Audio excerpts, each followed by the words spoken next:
الحمدللہ رب العالمین والصلاۃ والسلام علی اشرف المرسلین سیدنا و نبینا محمد وعلی آلہ واصحابہ اجمعین، اما بعد فاعوذ باللہ من الشیطان الرجیم، بسم اللہ الرحمن الرحیم۔ رب اشرح لی صدری ویسر لی امری واحلل عقدۃ من لسانی یفقہوا قولی، آمین یا رب العالمین۔ السلام علیکم ورحمۃ اللہ وبرکاتہ۔ متی نصر اللہ علینا نصر اللہ قریب، آیت نمبر 214۔ کب آئے گی اللہ کی مدد؟ آگاہ ہو جاؤ، بے شک اللہ کی مدد قریب ہے، بہت قریب ہے، جلد ہی آنے والی ہے۔ یہاں تک ہم لوگوں نے پچھلی بار پڑھا تھا، انسان کی زندگی میں خصوصاً جب وہ انسان جو جنت کا شوق رکھتا ہے، جنت میں داخل ہونے کا، اور جہنم کا خوف رکھتا ہے، رکاوٹیں آتی ہیں، اور یہ رکاوٹیں عام زندگی میں بھی آتی رہتی ہیں، جس کو عموماً امتحان کہہ دیا جاتا ہے۔ یہ آتی ہیں، لیکن ایک ایمان والا ان رکاوٹوں کی پرواہ نہ کرتے ہوئے آگے بڑھتے ہوئے رکاوٹوں کو کراس کرنے کی کوشش میں لگا رہتا ہے، اور جب وہ اس کی لگن ہے، اس کے اندر جذبہ صادق ہے، تو وہ ان کو عبور کرتا ہوا آگے بڑھتا چلا جاتا ہے۔ یہ عبور کرنے میں پھر اللہ کی مدد ہے، وہاں پر پھر مدد آتی ہے اللہ کی۔ تو جو ہم لوگوں نے پچھلی بار پڑھا کہ جنت میں داخلہ مشکل ہے، نبی کریم صلی اللہ علیہ وسلم نے ایک موقع فرمایا کہ جنت بہت مہنگی ہے، اور یہ حقیقتاً مہنگی ہے، اس لیے کہ انسان اپنی اس چھوٹی سی زندگی میں مستقل اس کے لیے کوشش میں لگا ہوتا ہے، اللہ کی ہدایات پر عمل کرتا رہتا ہے، اللہ کی نافرمانیوں سے اپنے آپ کو بچاتا رہتا ہے، اور اگر ہو جاتی ہیں تو توبہ اور استغفار کرتا ہے، اور پھر اللہ کی مدد اسے حاصل ہوتی ہے۔ بہرحال یہ آیت نمبر 214 ہم لوگوں نے پڑھی تھی پچھلی بار۔ آگے پھر متفرق ہدایات آ رہی ہیں، ابھی دیکھا آپ نے پیچھے بھی متفرق ہدایات تھیں، آگے بھی اسی طرح اور متفرق الگ الگ ہدایات آ رہی ہیں۔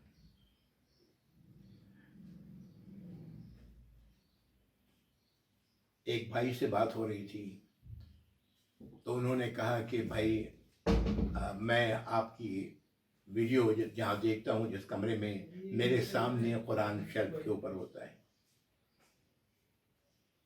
ظاہر ہے ہنسی آنے والی بات تھی۔ میں نے کہا بھائی میں قرآن ہاتھ میں رکھنے کی بات اس لیے کرتا ہوں کہ اس کا مطلب یہ ہے کہ قرآن اپنے سامنے رکھیں، کھول کے رکھیں، جو آیات پڑھی جا رہی ہیں ان آیات کو آپ بھی پڑھتے چلے جائیں ساتھ ساتھ۔ شیلف پر تو ہم آج مسلمانوں کے گھروں میں قرآن شیلف کے اوپر ہی ہوتا ہے، بلکہ شیلف کے اوپر نہیں ہوتا، بلکہ شیلف کے سب سے اوپر ہوتا ہے، اور یہی تو وجہ ہے ہماری تباہی کا، ہماری بربادی کا۔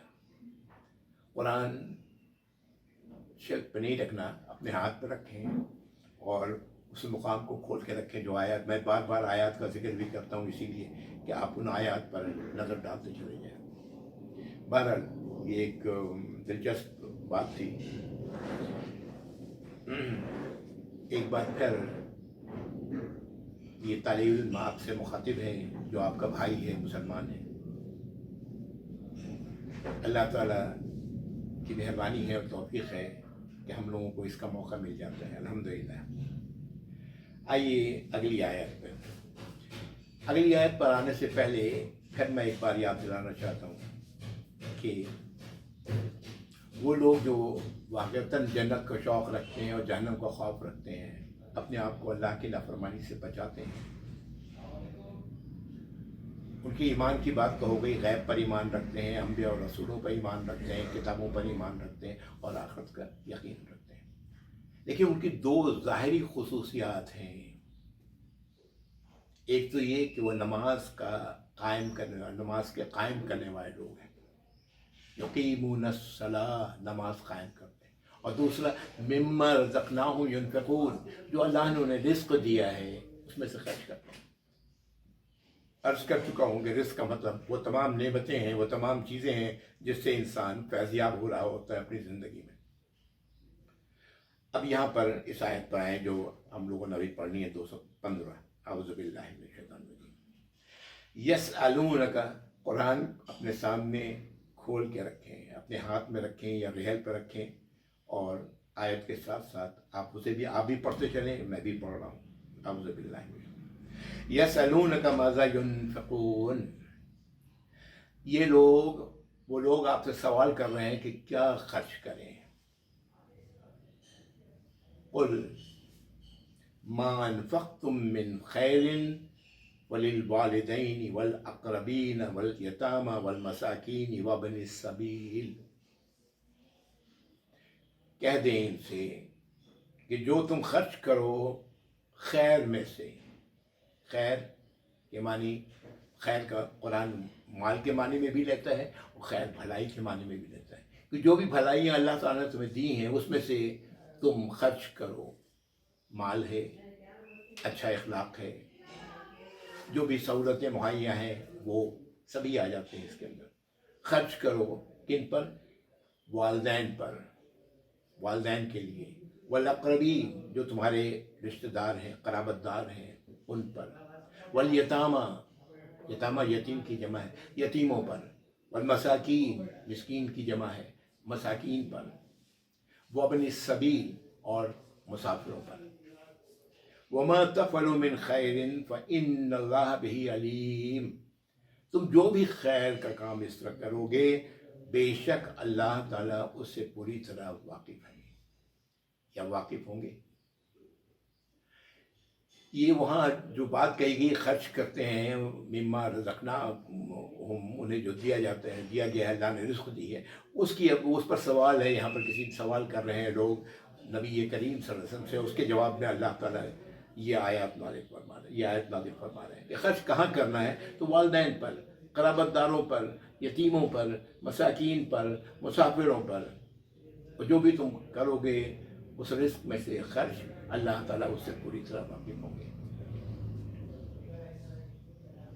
دیکھیں قرآن میں وہ خرچ وہاں تو تھا صرف خرچ کرتے ہیں، اب یہ جگہ جگہ پر اللہ تعالیٰ قرآن میں وضاحت کرتے ہیں کہ کہاں کس جگہ خرچ کرنا ہے۔ یہاں پر دیکھیں واضح کر دیا گیا، والدین، اقربین، یتامہ، مساکین اور مسافر، پانچ جگہوں پر خرچ کرنے کی بات کی گئی۔ اگلی آیت 216، اعوذ باللہ من کتب علیکم القتال وہو کرہ لکم، تم پر اے ایمان والو لکھ دیا گیا جنگ کرنا، یعنی تم پر فرض کر دیا گیا جنگ کرنا۔ یہ جنگ کس سے ہے؟ ان کفر کے ان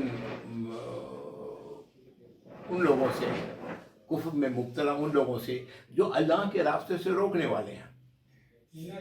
ایک تو وہ کچھ لوگ ایسے ہوتے ہیں کہ کفر میں ہوتے ہیں، ان کو کوئی پرواہ نہیں، وہ اپنی بھی پرواہ نہیں، آپ کی بھی پرواہ نہیں، ان سے نہیں۔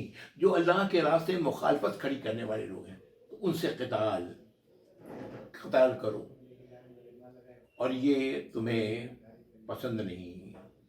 وہ کرہ لکم، ظاہر ہے جنگ کا معاملہ ہے، جان دینے اور جان لینے کا معاملہ ہے۔ وہ کرہ لکم، تمہارے لیے مشکل ہے، دشوار ہے، ناپسندیدہ ہے۔ وَعَسَىٰ أَن تَكْرَهُوا شَيْئًا وَهُوَ خَيْرٌ لَكُمْ، اور بہت ممکن ہے کہ تم جس چیز کو دشوار سمجھ رہے ہو، ناپسند کر رہے ہو، اس میں تمہارے لیے خیر ہو، اسی میں تمہارے لیے بھلائی ہو۔ وَعَسَىٰ أَن تُحِبُّوا شَيْئًا وَهُوَ شَرٌّ لَكُمْ، اور ہو سکتا ہے کہ تم کسی شے کو تم پسند کر رہے ہو اور وہ تمہارے لیے شر ہے، برائی ہے۔ واللہ یعلم وانتم لا تعلمون، بے شک اللہ ہی ہیں جو جانتے ہیں ہر چیز کو، اللہ ہر بات کو جانتے ہیں اور تم اس سے لا علم ہو، یعنی کیا ہوں گے اس کے نتائج یہ اللہ کو معلوم ہے، غیب کا علم اللہ کے پاس ہے۔ وانتم لا تعلمون، اور تم اس کا علم نہیں رکھتے۔ یہ وہ آیات ہے غالباً جو مدینہ منورہ میں جب پہلی بار جنگ کے لیے اللہ تعالیٰ نے کافروں سے، ان کافروں سے جو اسلام کے دشمن تھے، تو اس وقت جب یہ جنگ کی آیت نازل ہوئی تو ظاہر ہے لوگوں کو یہ دشواری، جنگ کی دشواری کا اندازہ تھا، جانتے تھے. تو یہاں اللہ تعالیٰ کہہ رہے ہیں کہ بہت ممکن ہے کہ تم کسی چیز کو تم ناپسند کر رہے ہو اور وہ اس میں تم خیر ہے تمہارے لیے، اور کسی چیز کو تم پسند کر رہے ہو اس میں تمہارے لیے شر ہے. اسی لیے بہتر دعا یہی ہے کہ اللہ سے خیر کا سوال کیا جائے، اللہ سے خیر طلب کی جائے. اپنی کسی چیز پر، اپنی خواہش پر اللہ سے مانگنا ٹھیک ہے، انسان مانگتا ہے، لیکن ساتھ ہی یہ بھی کہیں کہ اگر اس میں خیر ہے میرے لیے یا اللہ تو اسے میرے لیے آسان کر دیں. یعنی اپنی چیز پر ضد نہیں کرنا چاہیے دعا میں جو وہ سوال کر رہا ہے، بلکہ یہ دعا کرے کہ یا اللہ میری یہ خواہش ہے، میں یہ چاہتا ہوں، اگر اس میں خیر ہے تو میرے لیے مجھے عطا فرما دیں، اگر اس میں خیر نہیں تو پھر اسے مجھ سے دور کر دیں. اور آپ جانتے ہیں کہ دعا استخارہ جو ہے وہ بالکل اسی انداز میں ہے جو نبی کریم، روایت میں آتا ہے کہ نبی کریم صلی اللہ علیہ وسلم اس کو اس طرح سکھاتے جیسے کہ قرآن. کوئی بھی کام کرنے سے پہلے آپ نے فرمایا 2 رکعت نماز پڑھو اور یہ دعا کرو، دعا استخارہ. دعا استخارہ پر لوگوں نے بڑے بڑے ڈرامے کیے ہیں ہمارے یہاں. دعا استخارہ یہی ہے، اللہ پر مکمل توکل کا اظہار، باقی معاملات، سارے معاملات اللہ کے حوالے کر دیتے ہیں. جو مل گیا وہ ٹھیک ہے، جو نہیں ملا وہی ہمارے لیے بہتر تھا. اب پھر ایک اور یسألونک عن الشہر الحرام، یسألونک عن الشہر الحرام قتال فیہ. یہ لوگ پوچھتے ہیں آپ سے حرام مہینوں میں یہ جنگ و جدال جو کرنا ہے جس کا حکم اللہ نے دیا، کیا یہ کیا جا سکتا ہے حرام مہینوں میں؟ جواب میں اللہ تعالیٰ فرماتے ہیں قل، کہہ دیجئے قتال فیہ کبیر، اس میں جنگ کرنا بہت بڑی بات ہے. بہت بڑی بات ہے کیا مراد؟ بہت بڑا گناہ ہے یہ کبیر. وصد عن سبیل اللہ وکفر بہ، اور اللہ کے راستے سے روکنا ہے اور اللہ کے راستے پر کا انکار کرنا. والمسجد الحرام، اور مسجد حرام محترم جگہ کو حلال کرنا، وہاں کی جو احترام ہے اس احترام کو ختم کرنا. وإخراج أهله منه أكبر عند اللہ، اور وہاں سے ان لوگوں کو جو وہاں کے مقیم تھے ان کو وہاں سے نکالنا اللہ کے نزدیک بہت بڑی بات ہے. یعنی یہ بہت بڑا جرم ہے یہ کہ یعنی مسجد حرام مہینوں میں قتال کرنا یقیناً یہ بڑا جرم ہے، لیکن یہ بہت بڑا، اس سے بھی بڑا جرم ہے کہ اللہ کے راستے سے روکا جائے، اس کا انکار کیا جائے، مسجد حرام کی حرمت کو پامال کیا جائے، وہاں کے رہنے والوں کو وہاں سے نکالا جائے. یہ اللہ کے نزدیک بہت ہی بڑی شے ہے، بہت ہی بڑا ناراضگی کا کام ہے عند اللہ. والفتنة اکبر من القتل، یہ آیت کا یہ ٹکڑا ہم لوگ پیچھے ہی پڑھ چکے ہیں. فتنہ قتل سے، کسی کی جان لے لینا وہ کمتر ہے اس بات سے کہ ایسے فتنے پھیلائے جائیں معاشرے میں جو لوگوں کے لیے پریشانی کا باعث ہو. تو فتنہ اکبر، یہ فتنہ ہی تو ہے، گھروں سے نکال دینا کیا ہے، یہ فتنہ ہی تو ہے. تو یہ مسجد حرام کی حرمت کو پامال کرنا یہ کیا فتنہ ہی تو ہے. اللہ کے راستے سے روکنا کیا ہے، فتنہ ہی تو ہے. اللہ کے راستے کا انکار کرنا، یہ سب ساری چیزیں فتنہ ہے، اور یہ قتل سے کہیں زیادہ ہے. وَلَا يَزَالُونَ يُقَاتِلُونَكُمْ حَتَّى يَرُدُّوكُمْ عَنْ دِينِكُمْ إِنِ اسْتَطَاعُوا، اور یہ لوگ باز نہیں آئیں گے کہ تم سے جنگ کرنے پر. جنگ کرتے رہیں گے تم سے، یعنی تم سے لڑائی کرتے رہیں گے. کون لوگ؟ جو تمہیں اللہ کے راستے سے روکنا چاہتے ہیں. جنگ کرتے رہیں گے یہاں تک کہ تمہیں لوٹا دیں اپنے دین میں، اپنے طریقے پر، اس طریقے پر جس پر وہ لوگ خود ہیں. جتنا ان کی استطاعت ہے، اپنی استطاعت بھر اس کی کوشش کرتے رہیں گے۔ یہ بات ہو رہی ہے کفر والوں کی، جو کفر کے وہ کفر جو اسلام کا صریحاً مخالف ہے، کہ یہ لوگ کرتے رہیں گے یہ کام، یہ رکیں گے نہیں، اس سے تم سے جنگ کرتے رہیں گے، تمہیں یہاں تک کہ تمہیں لوٹا دیں وہ اپنے دین کی طرف، جتنی اپنی استطاعت بھر اس کی کوشش کرتے رہیں گے۔ وَمَن يَرْتَدِدْ مِنْكُمْ عَنْ دِينِهِ فَيَمُتْ، جو پھر گیا تم میں سے اپنے دین سے مراد اللہ کے دین سے، ہم دین نہیں، اللہ کے دین سے، اللہ کے راستے سے، فَيَمُتْ، اور اس کی موت آئی، وَهُوَ کافر، تو اس کی موت کفر پہ آئی، اس کی موت کفر کی حالت میں آئی۔ فَأُولَٰئِكَ حَبِطَتْ أَعْمَالُهُمْ فِي الدُّنْيَا وَالْآخِرَةِ، ایسے لوگوں کا جو اعمال ہے دنیا اور آخرت سب ضائع ہو گیا، کچھ بھی نہیں رہا۔ وَأُولَٰئِكَ أَصْحَابُ النَّارِ، اور یہ آگ کے ساتھی ہوں گے، آگ میں ہمیشہ رہیں گے۔ ہم فیہا خالدون، اس میں وہ ہمیشہ رہیں گے۔ جو بات کہی گئی یہاں وہ بالکل واضح ہے۔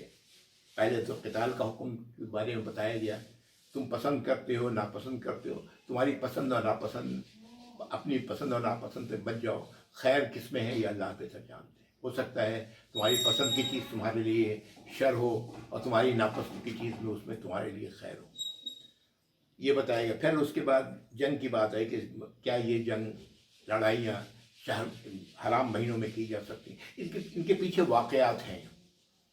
میں ان واقعات کو اگنور کر رہا ہوں اس لیے کہ ان میں ٹھیک ہے علم کے لیے تو جانا چاہیے، ان میں واقعات ہیں ان کے پیچھے، لیکن یہاں سے جو بات ہمیں پتہ لگتی ہے وہ یہ ہے، پہلی بات تو یہی ہے کہ اللہ سے خیر طلب کرنا چاہیے۔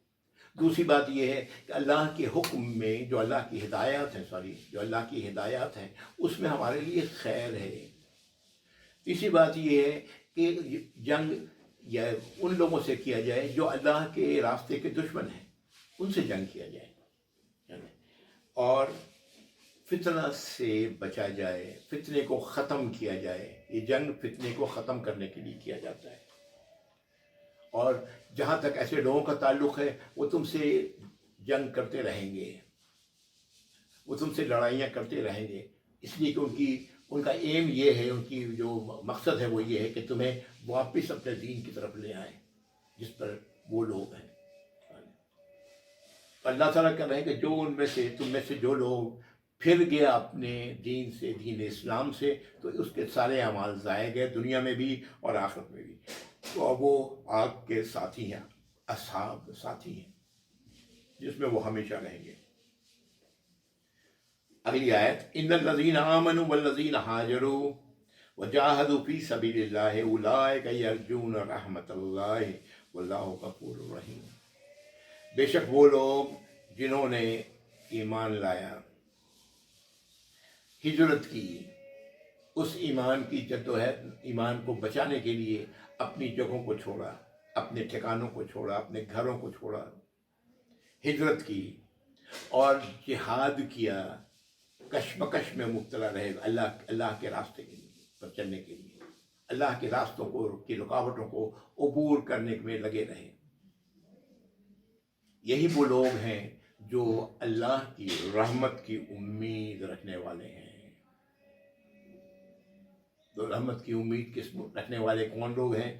جو ایمان لائے ہیں، جو ہجرت کرتے ہیں، اپنی جگہ کو بدلتے ہیں۔ ہجرت وہ بھی آپ نے فرمایا کہ برائیوں سے بھلائیوں کی طرف آنا، یہ ہجرت ہے۔ اللہ کی نافرمانیوں سے اللہ کی ہدایات کی طرف آنا، یہ ہجرت، یہ بھی ہجرت ہے۔ اور دوسری ہجرت ایک جگہ سے دوسری جگہ شفٹ کرنا، جیسے کہ جب پاکستان بنا تو لوگ انڈیا سے ہجرت کر کے آئے، اپنے گھر بار کو چھوڑ دیا، تو یہ بھی ہجرت ہے۔ اور وہ مستقل لگے رہے، کشمکش کرتے رہے، مقابلہ کرتے رہے اللہ کے راستے میں چلنے کے لیے۔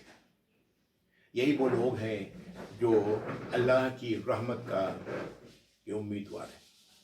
ایک چیز یہاں نوٹ کرا دوں، رحمت یہاں دیکھیں تے کھلی ہوئی ہے، تے پوری ہے۔ عام طور سے قرآن میں